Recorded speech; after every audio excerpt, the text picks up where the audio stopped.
बिस्मिल्लाहिर्रहमानिर्रहीम। मैं Hunza women's premier league की president Nita Baig. Hunza premier league जो है 2010 में स्टार्ट हुआ था। हुंजा प्रीमियर लीग में लड़कों को फ़ुटबॉल के लिए एक प्लेटफॉर्म दिया था जिसके थ्रू अपना वो फ़ुटबॉल का टैलेंट शोकेस करते थे। उसके बाद 3 साल पहले फिर लड़कों के हेल्प से ही हमने Hunza women's premier league start किया, जिससे हम चाहते थे कि लड़कियां भी आगे आएँ और उनको भी अवेयरनेस हो चीज़ों का, और जिनके पास फ़ुटबॉल के रिलेटेड टैलेंट है वो अपना शोकेस करें। हुंजा वुमेंस प्रीमियर लीग का इस साल हम 4th सीज़न अरेंज करने वाले हैं और हुंजा प्रीमियर लीग का 14th सीज़न इस साल सितंबर में इंशाल्लाह स्टार्ट करेंगे। हुंजा वुमेंस प्रीमियर लीग में हम अपार्ट फ्रॉम फुटबॉल बहुत सारी चीज़ें हम कवर करते हैं। जैसे हम मेन चीज़ जो है इसमें हम यूथ एंगेजमेंट करते हैं, both for mails and for females. Youth engagement में हमारे पास डिफरेंट एक्टिविटीज़ होती हैं, जैसे हम लड़कियों के लिए सेशंस रखते हैं जिसमें सेल्फ अवेयरनेस, मतलब क्लाइमेट चेंज के रिलेटेड जो भी मसले हैं उसके बारे में डिस्कस करना, अच्छा वुमेन एम्पावरमेंट उनको सिखाना।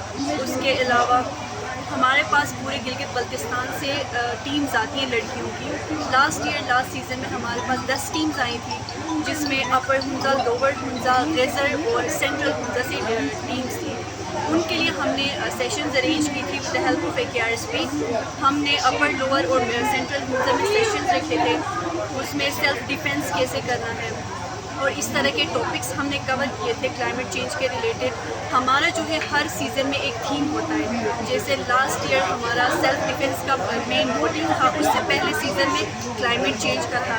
इस तरह हम स्पोर्ट्स के साथ साथ दूसरे एनवायरनमेंट रिलेटेड हम चीज़ें भी कवर करते हैं। हमने लास्ट ईयर ये सेशंस का प्रोग्राम स्टार्ट किया है, उसमें हमारे पास 150 गर्ल्स थी सेंट्रल हुंजा में हमने जिनके लिए अरेंज किया था। उसमें मैंने आपको बताया टॉपिक्स, जैसे हमने सेल्फ डिफेंस कवर किया था, मेंटल हेल्थ जो हमारे यहाँ पे मतलब यूजुअली बहुत ज़्यादा फोकस होनी चाहिए। तो 150 गर्ल्स सेंट्रल हुंजा में, फिर लोअर हुंजा हम खानाबाद गए थे, वहाँ पे हमारे पास मोर देन 60 गर्ल्स थी।